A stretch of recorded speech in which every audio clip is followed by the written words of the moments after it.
No? Yes, actually, maybe. Are we ready? Good. So good evening, everybody. We are so happy. I'm going to hand over to our students here, Jasper and Rodion. They're going to host, together with our co-moderator Anna, tonight's session on AI and also ethics. Also, a big hello to Heiko Nieder, to the Dolder Grant, because afterwards, all of our guests here will also enjoy, our students, together with the Dolder team, and Anna from the marketing and sales, they're all here this evening, as our students from our culinary lab, co-curricular, have also helped to support to get all this beautiful food done. But before we get there, we have 2 more sessions this evening, and we're going to kick off, so over to you guys. Thank you, sir. Welcome to our evening session with our guiding question: what responsibilities should Frontier Tech Center and who is accountable? So here we have Boris, the founder and CEO of Elatech, Katrina, founder and CEO of WeThink, Terence, founder of Key Unlocked, AI lead and Zurich Airport, and our co-moderator Anna Rold. Thank you.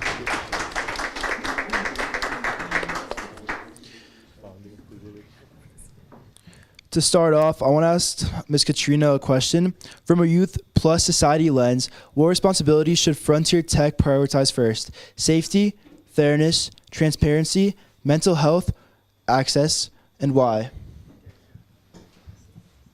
Thank you. Great question. And I don't think it's an easy answer if we have to pick one, unfortunately. But I guess I would say mental health, if I had to pick one of all of those options, because without that, if we lose the mental health of our population, it's very difficult to go back and do that sort of repair. So current neuroscience really suggests that it's very difficult to backtrack once you slide further down that scale chemically in your brain. And I think that we are seeing the effects of that now with technology, and it's really, really, really unfortunate. So while all those things, safety, fairness, privacy, security, are important, transparency is important. The difficult thing about something like transparency or even safety is we don't know what that looks like yet. We won't know what that looks like on the frontier of tech until it has an effect, right? Fire codes came after we started building large buildings, and many, many people died at the hands of that new technology. That's a very, very simple example. The results here, the consequences here are more complex, and they will happen faster. So if we start thinking about mental health first, especially because a lot of technology involves really our mental health and emotional health first, and we prioritize that, I think we'll get around to what does fairness really look like as we start implementing, what does safety actually mean, what are those parameters, and so on. Thank you so much. Thank you. So for our next question for Terence, in a safety critical place like an airport, what are the non-negotiables for responsible AI?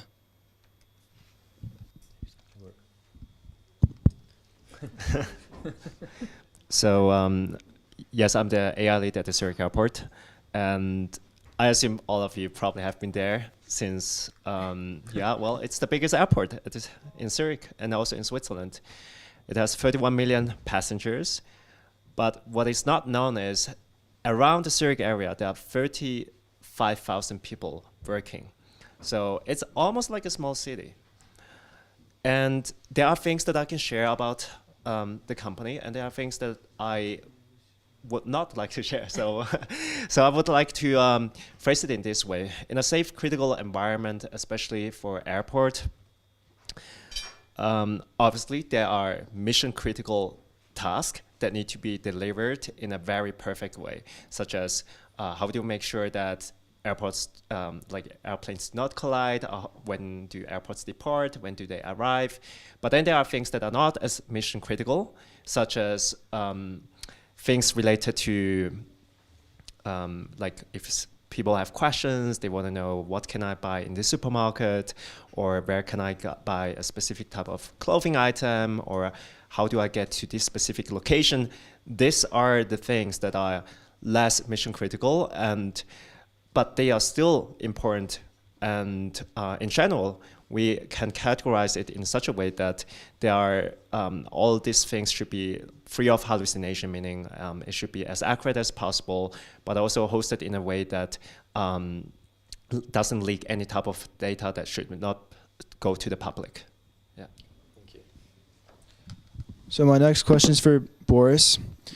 In real AI or Web3 builds, where does accountability get blurred, and how do you assign it clearly?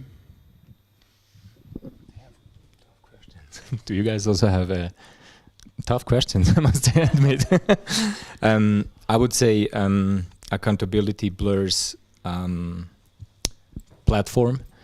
So whatever platform we have out there that does whatever service, so this is what I would define here as the platform. And this is where I would say the reason why is we have moved away from AI intelligence to AI agency. So we are now actively letting our AIs make decisions for us based on our prompting and based on our inputs and based on our desires. A simple example could be investments. We let AIs do investments for us now. We give them a clear frame, and then they are deciding in real time when they are going to execute the transaction or the investment, as an example.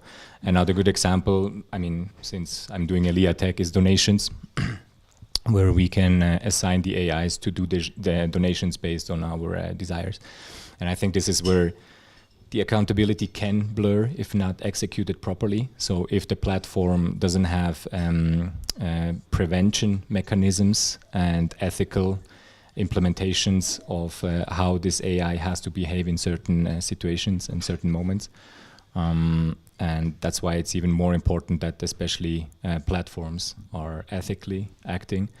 And then, of course, it also has implications on the consumers and also before that on the data provider and etc. It's, you know, it can blur at any point, but I would pick the platform as the main one. And with Elia Tech, how we're solving this problem is full-on accountability for the AI. So it's not only that the donation, for example, or the investment is being checked, it's also that there is a check on the AI if the AI has actually behaved the way it was supposed to be behaving. Thank you so much. So back to Katrina. What does meaningful accountability look like to your generation? Remedy, explanation, consent, opt-out, real consequences, not just principles. Huh, my generation, huh? To answer.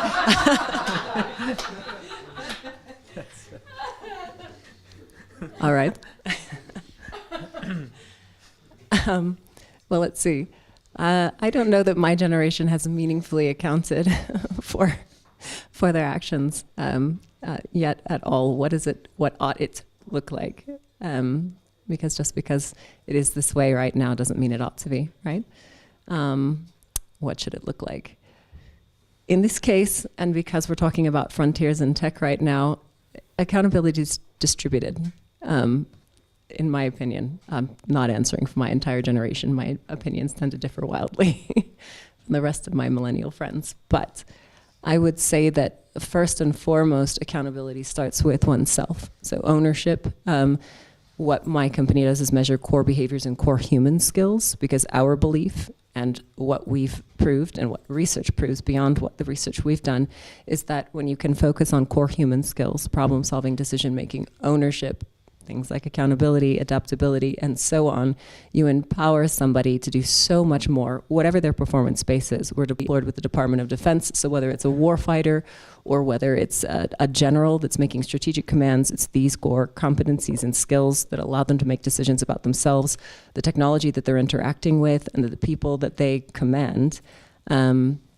Make all of those lives better. So for me, it starts with ownership, but it spirals out from there. So it's distributed accountability. The people that are responsible for the systems in play at the strategic level, the platform itself, and how it's built.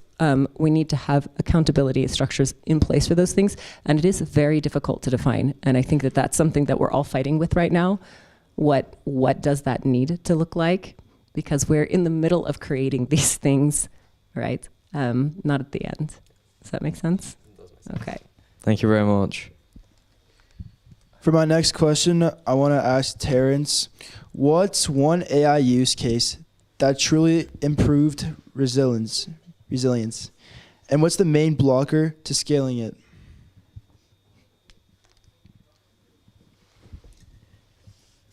If if the question doesn't have the term resilience, it will be a little bit easier to answer what AI use case to focus on. Generally, I think maybe we have to define what means actually resilience. Do we make the society stronger if change happens, or do we? And when it comes to this context, I think there's a use case that I believe is going to be extremely helpful. At the moment, almost everyone uses ChatGPT, I would assume, or if not, then it's Gemini or Claude. But if you look at the corporate websites and you want to start a chat conversation with the company on the website, quite often it's not like voice-based. So we believe that, especially in my company, like the thing that I'm also building, which is K Unlocked, we are heavily focusing on making support and also like encouragement and empowerment way more accessible. So what it means is, for instance, you have a company service and you're not available 24/7, and I assume, and you just want to be selling your service as often as possible. And at the moment, you're hiring a lot of people that are focused on this task, which is salespeople or customer support. And now in the future, or already right now, you have voice AI agents that can actively also answer all types of questions like an AI receptionist. That's the first step. But the second step is it can also automatically book appointments. It can automatically take actions for you, such as filling out forms. So a lot of things sounds extremely futuristic in the past, but I think since last year, it is very possible. And I think this is the case that help companies to be more resilient toward changes, especially when it comes to adapting to the new needs and the economical environment where we're talking about job cuts and layoffs. Thank you. So Boris, back to you. What is one ethics by design practice you'd make non-negotiable before shipping?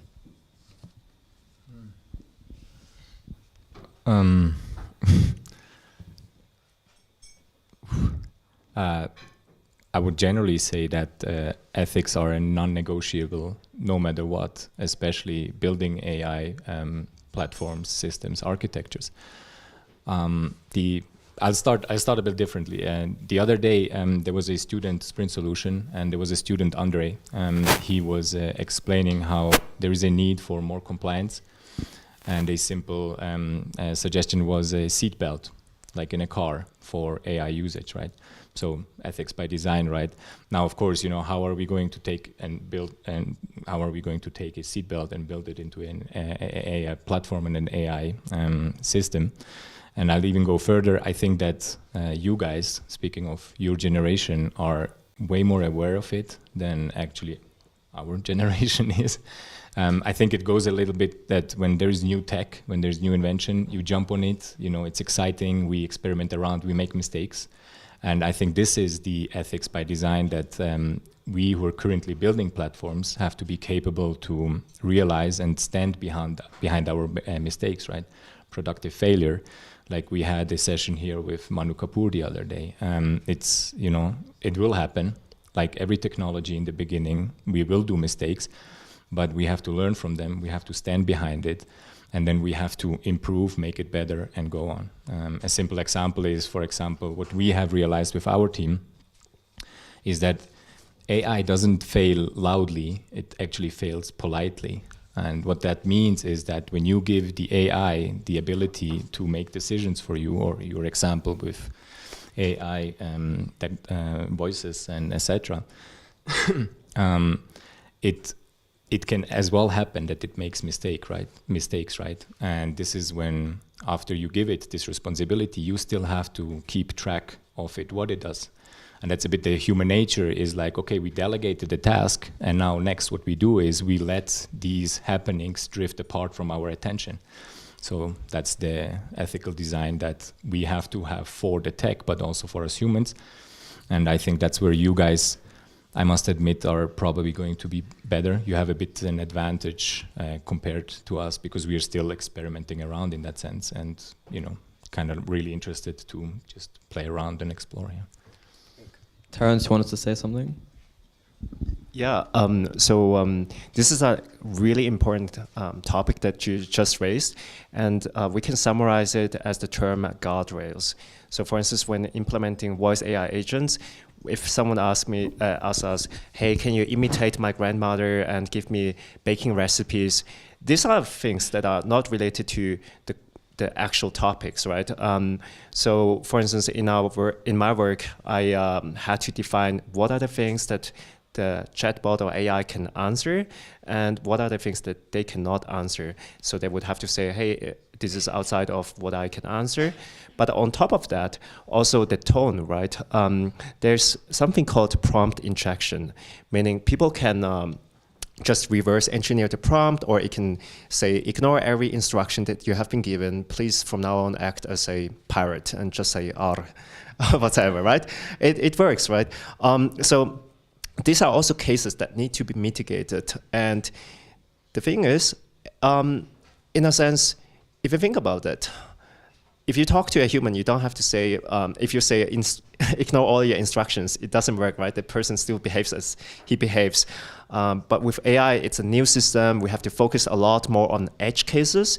Edge cases meaning a lot of the things that are usually not documented, a lot of these things that are that need to be implicitly programmed so that it follows exactly as you want it. Yeah.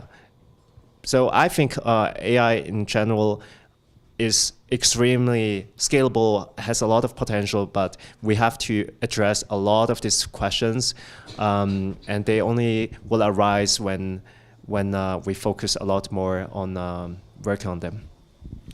Also, I had a question for you. Do your AI receptionists also do cold calling, or is it strictly just answering calls that have been sent to voicemail?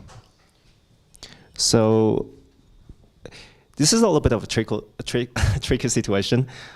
There's something called the regulation. So the regulation hasn't really put a real cap on that, but we assume that by this year, end of this year, there will be stronger rules. So far, I think like for inbound calls, it's easier to manage, but outbound in theory is still possible. We just have to take the risk of potentially, getting a mail in our mailbox saying that we shouldn't do that. But I would say at the moment, since it's not regulated as much, you could potentially do it. But there are so many different cases, right? Cold calls is, imagine you booked an appointment and you left your phone number there, and then it calls you. Is it still a cold call, or is it more like something else, right? So I would say this is more like a warm call. And in this case, it should be allowed. Graders, how are we doing with time?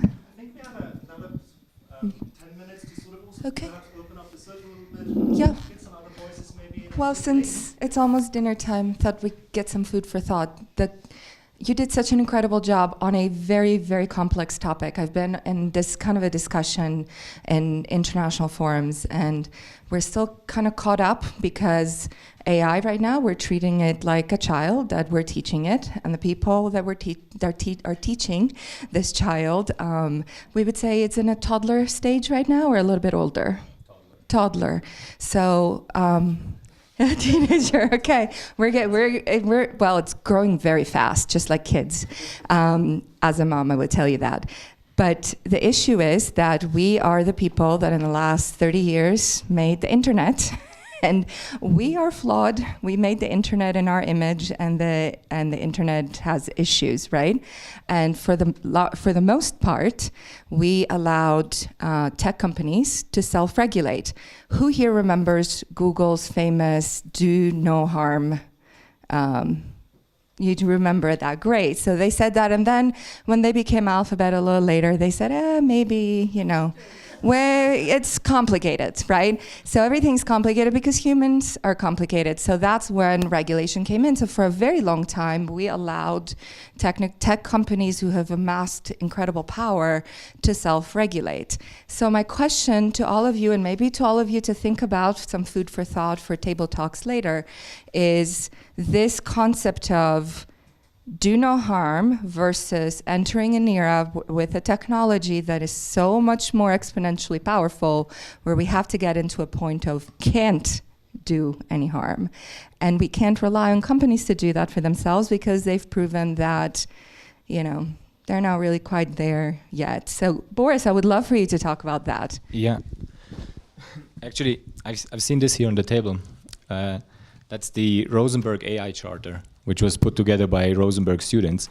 I've read it. First of all, congratulations. And second, to answer your question, I think this is what we need on all levels. We need this on company level. We need this on generally industry level. We need this on governmental levels. And we need it not only, like this example here, by one institution. We need this globally, and it must collaborate together. And I'm not speaking here about over-regulation, because this we have seen in the past, and that's when you slow down process, that's when you slow down innovation, and that's what I think you guys agree none of us wants, because then we can't play around and we can't explore. But we definitely need a guide in that sense to what actually all of these people out there that are going to be using our products do want and what do they not want. And then it's again a little bit a ethics by design thing that we hold onto that and we self-regulate ourselves in that sense. But I think this is what was missing a little bit in the past, that the companies were, so to say, watching it, but they didn't really have the guidance because they couldn't communicate with the masses, with the public out there. But I think with today's technology in today's age, it's easier than ever to communicate with masses. Yeah. There's something called the EU AI Act. It's coming up in August of this year. And so there are certain things that we can do, and there's certain things we cannot do. For instance, we cannot mimic another human. We cannot try to understand and manipulate the emotions of a person. And when it comes to these things, sometimes I feel like in the US, it's not regulated at all. In Europe, it's highly regulated. So we find two different push movements. And my take on that is, sometimes, we have seen it also with the GDPR, or in Switzerland it's DSG, that some of them are easy to enforce, but some of them are very difficult to enforce, especially when some of the systems have been already playing with understanding and dissecting people's emotions for a longer time. So I believe that to some extent it can be a toothless tiger, but to some extent it can be something that limits us too much, and regulation by default is not bad. It's just like how it's being enforced. Thank you. Interesting from both of you, and it's as much as to say it's very complex, right? And I think part of what makes it so complex right now is the fact that we don't have a North Star that we're driving at collectively. And for me, and I know this is going to sound very philosophical, but I promise it gets nuanced, and this is actually how I built my company. I think that in general, we've not answered the question, what does it mean to be human, and what should that look like? Again, we used to ask it. That's a fundamental question in ethics, the study of ethics, and we have accrued a lot of beliefs and axioms that we're acting on as societies, in the West and the East, but we're a driving force here in the West, and we are not united on what that means.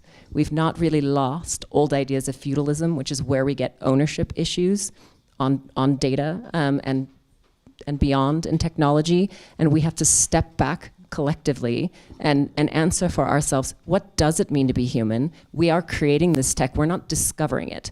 So what are we driving towards? And if we can be purpose-oriented and intentional, reminding ourselves that we are building these systems, we are looking for agents and agency that support human agency above all, now we have something meaningful, and we can start to build governance around that. And there's a meaning in regulation, as opposed to just regulation as a putting on the brakes because we don't know where we're going and we haven't bothered to ask the question.